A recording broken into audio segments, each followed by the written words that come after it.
بسم اللہ الرحمن الرحیم۔ السلام علیکم دوستو، میں فہیم عباس آپ کو خوش آمدید کہتا ہوں نیوز کیفے میں، اور امید کرتا ہوں کہ آپ سب خیریت سے ہیں اور آج کے دن کا ایک اچھا سا آغاز بھی کر چکے ہیں۔ آج ہم نے ایک بڑے خاص موضوع کا انتخاب کیا۔ آپ کو پتہ ہے کہ ہم اس بدلتے ہوئے وقت کے ساتھ بڑے بے حس ہو گئے ہیں۔ ہمیں کسی دوسرے کی کوئی پرواہ ہی نہیں ہے۔ اگر ہمارا اپنا پیٹ بھرا ہوا ہے، اگر ہمارے پاس خود کے پاس اخراجات پورے کرنے کا بندوبست موجود ہے، تو ہمیں کوئی پرواہ ہی نہیں ہے کہ دوسرا انسان، ہمارا پڑوسی، ہمارا ملازم یا کوئی دوسرا ہمارا پاکستانی مسلمان بہن بھائی یا کوئی بھی کسی بھی حالت میں ہے، تو ہمیں اس کی کوئی پرواہ نہیں ہے۔ ہم واقعی بڑے بے حس ہو چکے ہوئے ہیں، اور یہ صرف ہم ہی نہیں، ہمارے بدقسمتی سے ہمارے حکمران بھی بے حس ہو چکے ہوئے ہیں۔ انہیں بھی کوئی پرواہ نہیں ہے کہ ہمارے عوام کس حال میں ہے یا ان کے ساتھ کل کیا ہوگا۔ ہمارے حکمرانوں کو ریاست کے بچوں کی بھی پرواہ نہیں ہے جنہوں نے کل کو اس ملک کی باغ ڈور سنبھالنی ہے۔ آخر یہ ہم کس طرف جا رہے ہیں؟ یہ ساری فکریں ختم کیوں ہو گئی ہیں؟ اور ایسی کون سی فکر آن پہنچی ہے کہ ہم یہ سب کچھ بھول کے اس طرف لگ گئے ہیں؟ آج ہم اسی حوالے سے اپنے پروگرام میں بات کرنے والے ہیں۔ میرے ساتھ اسٹوڈیو میں اس معاشی بحران کے حوالے سے بات کرنے کے لیے موجود ہیں جناب کرشن ساگر صاحب۔ آپ ایک تجزیہ کار ہیں، معاشی تجزیہ کار ہیں۔ آپ کو خوش آمدید کہتا ہوں۔ السلام علیکم، کیسے ہیں بھائی؟ وعلیکم السلام، ٹھیک ٹھاک بھائی جان۔ طبیعت ٹھیک ٹھاک ہے آپ کی؟ زبردست سر، یہ جو دیکھیں، ہم نے یہ ہمیشہ یہ سنا ہے، مجھے تو پتہ جب سے میں نے آنکھ کھولی ہے نا، ہوش سنبھالی ہے، یہی سنتا آیا ہوں کہ ملک معاشی بحران کی طرف جا رہا ہے، ٹھیک ہے؟ اور یہ نشاندہی ہمیشہ وہ لوگ کرتے آئے ہیں جو اقتدار میں نہیں ہوتے ہیں، مگر اب تو کچھ ایسی صورتحال پیدا ہو چکی ہے کہ جو اقتدار میں ہیں لوگ، ان کے ساتھی بھی یہ کہہ رہے ہیں کہ ملک جو ہے وہ معاشی بحران کی طرف آ چکا ہے۔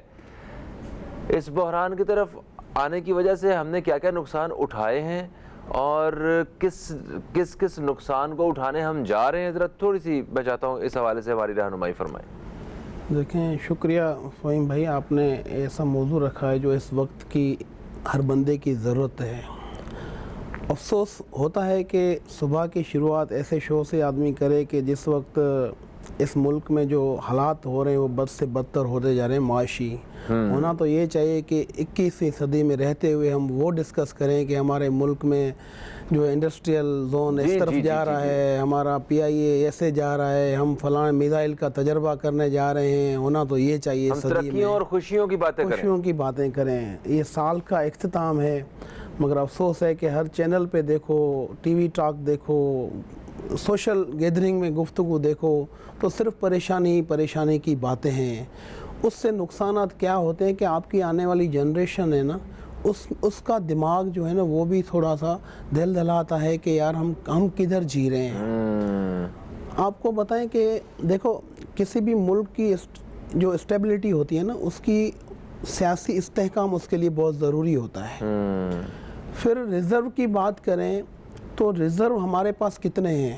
یہ آج سے نہیں، جو حکومت آتی ہے وہ کہتی ہے کہ پچھلی حکومت نے یہ کر دیا اور ہم نے یہ کیا، پھر ہم یہ ٹرن کا جو سلسلہ ہے نا، اس ملک میں جب تک ختم نہیں ہوگا تو اس ملک کے معاشی حالات کے ٹھیک کرنے کے لیے کوئی فرشتے نہیں آنے والے اوپر سے۔ آپ کو اللہ نے دماغ دیا ہے، آپ right person for right chair select کریں۔ جو بھی آپ کے ادارے ہیں، ان کے جو سربراہان ہیں، بدقسمتی سے ہم دوستیاں، یاریاں اور رشتہ داریاں نبھانے میں سرکار کو چلاتے ہیں۔ ہونا یہ نہیں چاہیے۔ Right person for right chair ہو، جب تک نہیں ہوگا، یعنی کہ میرٹ نہیں ہوگا۔ اگر میرٹ نہیں ہو، جہاں پہ میرٹ نہیں ہوتا نا، وہاں پہ اس کی جگہ کرپشن لے لیتی ہے۔ سیدھی سی بات ہے، آپ کرپشن ہی کریں گے نا، جو حقدار ہے اس کو حق نہیں دیں گے، کسی اور کو لا کے بٹھا دیں گے، تو یہ کرپشن نہیں، اور کیا ہے؟ میں آپ کو بات بتاؤں، ایک ایروپلین چلانے والے بندے ایک سیٹ پہ اگر آپ کار بندہ بٹھا دیں گے تو آپ کیا ہوپ کریں گے کہ وہ منزل تک پہنچائے گا؟ نہیں، وہ اپنے ساتھ سب کو لے کے جائے گا اور نقصان بھی کر کے جائے گا۔ یہی یہاں سلسلہ جو چل رہا ہے نا، میں ہمیشہ جہاں بھی بیٹھتا ہوں، میری عادت ہے میں سچ بولتا ہوں، اور یہ حقیقت ہے، جو بھی گورنمنٹ آئے وہ دوستیاں یاریاں اور رشتہ داریاں نبھانے میں لگی جاتی ہیں۔ مثال کے طور پہ ایک اگر ہیلتھ منسٹر بنتا ہے تو آپ کیا سمجھتے ہیں، جس کو ہیلتھ کی نالج ہو وہی ہیلتھ منسٹر بنتا ہے۔ ظاہر ہے۔ ایک انڈسٹریل منسٹر بنتا ہے تو جس کو انڈسٹریل زون کا پتہ ہو وہی بنتا ہے۔ اکنامسٹ جو بنتا ہے جس کو اکنامیکل پوسٹ کی نالج ہو وہی اکنامسٹ بنتا ہے۔ صحیح ہے۔ ہمارے پاس میرٹ کے سوا جب تک یہ پوسٹنگ نہیں ہوتی جائیں گی ہمارا ملک ترقی کی راہ پہ کبھی گامزن ہو ہی نہیں سکتا ہے۔ انڈسٹریل زون ہم نے ختم کر دیا، آج اس حالات میں ہم پہنچ چکے ہیں کہ ڈالر ملک میں ہے نہیں، ایل سی ہماری کھل نہیں رہی ہے، کنٹینر ہمارے وہاں پھنسے ہوئے ہیں، لوگ کرائسس میں ہیں، ہر بندہ پریشان ہے۔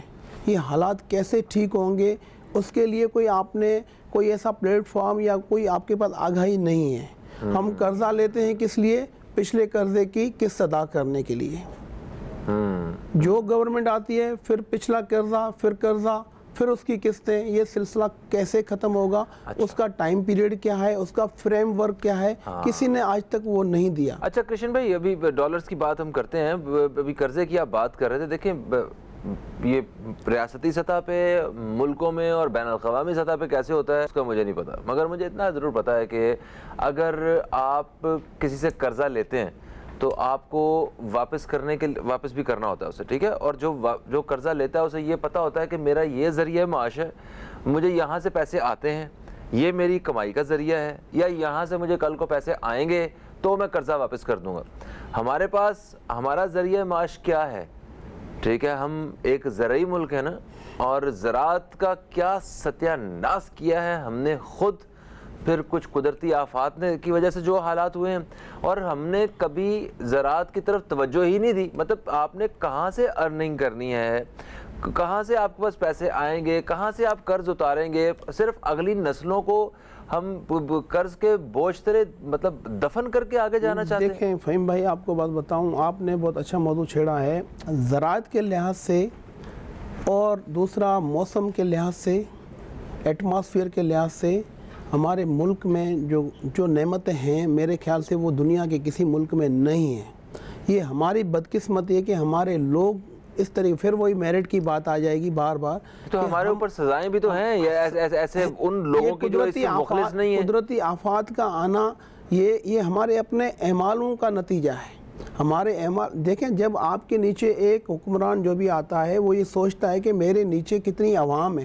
جب آپ ریاست مدینہ میں کیا ہوتا ہے، ریاست مدینہ کی باتیں پچھلی گورنمنٹ ابھی جو گئی انہوں نے بہت کی، لیکن انہوں نے بھی کیا کیا؟ ریاست مدینہ میں کبھی آپ کو پتہ ہے وہاں پر تو میں تو بڑے بزرگوں کے ساتھ بیٹھتا ہوں اور دوستوں کے ساتھ بیٹھتا ہوں، میں سنتا ہوں کہ ریاست مدینہ میں تو یہ تھا کہ وہاں حکمرانی کرنے والے جو حکمران کہتے تھے کہ ہماری ریاست میں اگر کوئی جانور بھی بھوکا مر گیا یا سو گیا تو اس کی گنہگار ہم ہیں۔ جی تو یہاں تو انسان آئے دن مر رہے ہیں، آپ خودکشیاں کر رہے ہیں بھوک کی وجہ سے۔ بلوچستان کے کیا حالات ہیں، تھرپار کر کے کیا حالات ہیں، سندھ میں دیکھیں، پنجاب میں دیکھیں۔ لاسٹ سروے میں نے ابھی پڑھی ہے کچھ دن پہلے کہ ان کچھ ہی سالوں میں 7 لاکھ لوگ مائیگریٹ کر گئے ہیں یہاں سے۔ سر 4,000 وقفے کا وقت آ رہا ہے، ہم اس پہ بھی بات کرنے کی کوشش کریں گے۔ یہ بات حقیقت ہے کہ جس کا داؤ لگ رہا ہے، جس کے پاس اتنے ریسورسز ہیں کہ وہ ملک سے باہر کہیں اور سیٹل ہو سکتا ہے اپنے بیوی بچے لے کے، وہ 1 منٹ نہیں لگا رہا سوچنے کے لیے۔ بڑے افسوس کی بات ہے، یہ انتہائی افسوس کی بات ہے۔ اگر سارے قابل کام کرنے والے یا جو کچھ تھوڑی سی حیثیت رکھتے ہیں وہ لوگ یہاں سے باہر جانا چاہ رہے ہیں تو یہ کوئی اچھے سائن نہیں ہے۔ آپ نے ڈالرز کا ذکر کیا کہ ہمارے پاس ڈالرز نہیں ہیں، اوکے، ڈالرز نہیں ہیں، کہاں چلے گئے ڈالرز؟ اور ڈالرز کا ہمارے لیے مطلب ہونا اتنا زیادہ اہم کیوں ہے کہ ہمارے سارے معاملات ہی دھرم برہم ہو کے رہ گئے؟ فہیم بھائی، میں ایکچولی معاشی ٹاپکس پہ بڑا جو ہے انٹرسٹ رکھتا ہوں اور میں مختلف بکس بھی پڑھتا ہوں، تو مجھے میں آپ کو بتاؤں، دیکھو ڈالر کی امپورٹنس آپ کے لیے اس لیے ہے کہ آپ دنیا سے جو ٹریڈ کرتے ہیں وہ ڈالر میں کرنا پڑتا ہے۔ ٹھیک ہے۔ اور جو فارن ریمیٹنس آتے ہیں وہ ڈالر یہاں آتے ہیں تو لوگ انویسٹمنٹ پاکستان میں بھیجتے ہیں, وہاں سے وہ ڈالر ہمارے جنریٹ ہوتے ہیں, ڈالر آتے ہیں. اس وقت آپ مجھے بتائیں کہ جو ہمارے دوست بیٹھے ہیں گلف ممالک میں, وہ یہاں ڈالر کیوں بھیجیں گے؟ پہلے انویسٹمنٹ کرنے کے لیے ان کو کوئی چیز نظر آئے. میں نے پہلے آپ کو کہا کہ کسی بھی ملک کے لیے پولیٹیکل اسٹیبلٹی جو ہے وہ بہت ضروری ہوتی ہے. جب تک آپ کے پاس پولیٹیکل اسٹیبلٹی نہیں ہے تو لوگوں کا اعتبار جب تک نہیں ہوگا تو وہ اپنی انویسٹمنٹ یہاں نہیں بھیجیں گے. آپ دیکھیں ہمارا انڈسٹریل زون جو ہے وہ دن بدن انڈسٹریل فرنچائز بند ہوتی جا رہی ہیں. پھر ہماری جو امپورٹ ہے اس کی پیمنٹ ہم ڈالر میں کرنی پڑتی ہے ہمیں. ڈالر یہاں پہ بینک ریٹ اور مارکیٹ ریٹ میں اس وقت میرے خیال سے 12 سے 15 روپے کا ڈفرنس ہے. ایسے ہی ہے. تو ایسا المیہ جب ہوگا تو لوگوں کا اعتبار ختم ہوتا جائے گا. جو لوگ یہاں کام کرنے والے ہیں وہ بھی باہر کی طرف موو کر رہے ہیں. پھر جو باہر سے انویسٹمنٹ آنا جب رک جاتی ہے تو وہاں ڈالر کی کمی ہو جاتی ہے. ہمیں قرضہ جو دینا پڑتا ہے بدقسمت سے وہ بھی آپ کو پھر ڈالر میں ہی دینا ہے. اچھا, وہ بھی ڈالر ہی ادا کرنے ہیں. ڈالر ہی ادا کرنے ہیں. جب آپ کے پاس ڈالر آئیں گے ہی نہیں, صرف آپ کے پاس جو ڈالر ہیں وہ بھی لوگ نکالتے جا رہے ہیں. اس وقت ڈالر اگر مارکیٹ سے غائب ہے تو لوگ پیسہ کہاں انویسٹمنٹ کریں؟ تو آپ دیکھیں کہ گولڈ ریٹ کہاں سے کہاں پہنچ گیا ہے. سر وہ گولڈ ایک الگ ٹاپک ہے. مجھے بتائیں کہ یہ جو ڈالرز آپ نے کہا کہ لوگ نکالتے جا رہے ہیں, ڈالر کو ہم نے یہ بھی دیکھا ہے کہ لوگوں نے اپنے پاس محفوظ کر لیا ہے. قیمت بڑھنے کا سوچ سن کے اب ڈالر سب نے اپنے پاس انویسٹمنٹ کے پوائنٹ آف ویو سے رکھ لیے ہیں. جس نے $10 لے سکتا ہے اس نے 10 لے لیے, جو 10,000 لے سکتا ہے اس نے 10,000 لے لیے, جو 10 لاکھ لے سکتا ہے اس نے 10 لاکھ اکٹھے کر لیے. تو یہ تو سیدھی ملک کے ساتھ اس کنڈیشن میں, اس حالت میں دشمنی ہے. یہ تو دیکھیں ایک بات دوسری ہے, یہ ضرور ہے کہ عوام پہ بھی کچھ ذمہ داریاں عائد ہوتی ہیں. آپ دیکھیں کہ عوام آج بھی خوشحال ہے. آپ سروے کریں 3 مہینے تک کوئی شادی ہال خالی نہیں ہے. ایسے ہی ہے. ٹھیک ہے, جو فلائٹس جا رہی ہیں وہ ساری فلائٹس فل ہیں. ریسٹورنٹ میں آپ کو بیٹھنے کے لیے جگہ نہیں ملتی ہے. مگر عوام کو بھی اس ڈگر پہ کون لے آیا؟ جب آپ پالیسیاں نہیں بنائیں گے تو عوام کیا کرے گی؟ دیکھیں جہاں رول نہیں ہوگا, جہاں کوئی سسٹم نہیں ہوگا تو عوام کو ایک گھر ہے. دیکھیں ایک ملک ہے, ہم گھر سے شروعات کرتے ہیں. گھر کا جو سربراہ ہوتا ہے وہ جس طریقے سے اپنے بچوں کو بڑا کرتا ہے, پھر ان کو تربیت دیتا ہے, تو ملک بھی اسی طریقے سے ہوتا ہے کہ سربراہان ہوتے ہیں وہ ایسی پالیسیز دیتے ہیں. پھر وہ بات آ جائے گی بار بار کہ میرٹ پہ. جب تک میرٹ والے لوگ کرسی پہ نہیں بیٹھیں گے, وہ پالیسیاں نہیں دیں گے اور اس پہ عمل درآمد نہیں ہوگا, تب تک ہم ترقی کی راہ پر گامزن نہیں ہوں گے. پھر دوسرا ہے کہ ہمارا ایکسپورٹ ہمارا جب تک نہیں بڑھے گا تو ڈالر نہیں آئے گا. جب ہماری چیزیں ایکسپورٹ ہوں گی تو ڈالر آئے گا. ایکسپورٹ ہماری کہاں سے ہو؟ ہماری پیداوار دن بدن کم ہوتی جا رہی ہے. ہماری پیداوار فارماسیوٹیکل کمپنیاں تھیں, ہماری پیداوار ٹیکسٹائل تھیں, ہماری زرعی معاش تھا ہمارا, ہماری جو بھی چیزیں باہر, کپڑا تھا, دھاگا تھا, ہماری جو چیزیں باہر, چاول ہمارا باہر جاتا, ساری چیزیں دیکھو ہر چیز میں اس وقت کرائسس ہیں.